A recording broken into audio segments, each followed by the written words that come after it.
This is a story about acrylamide. If you burn your toast or you roast your potatoes, the acrylamide is formed. So you get tumours in mice from fairly high doses. And it's labelled by the WHO as a probable carcinogen.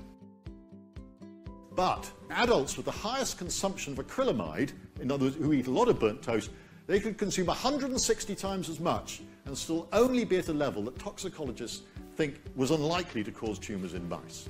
And that's at least 10 loaves of burnt toast a day. And you still be at a level that seems to be fairly safe for mice. What should we trust?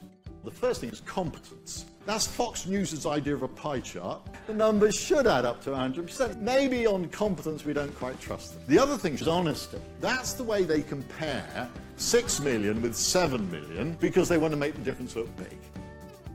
The third thing is reliability. Fox News always present graphs like that when they're comparing 35% and 39%. Reliably dishonest.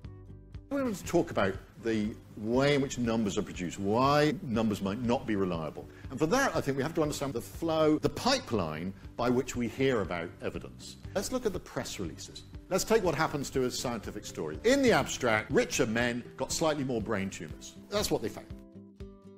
By the time it's got to the press release, it was high levels of education linked to a heightened brain tumour risk. By the time we got to the Daily Mirror, it was why going to university increases the risk of getting a brain tumour. You don't see the press release, you don't see the paper, that is what you see. The importance of framing. This is again where if you want to take notice of a story, you've got to realise that numbers don't speak for themselves. The language, the way in which their context is absolutely vital.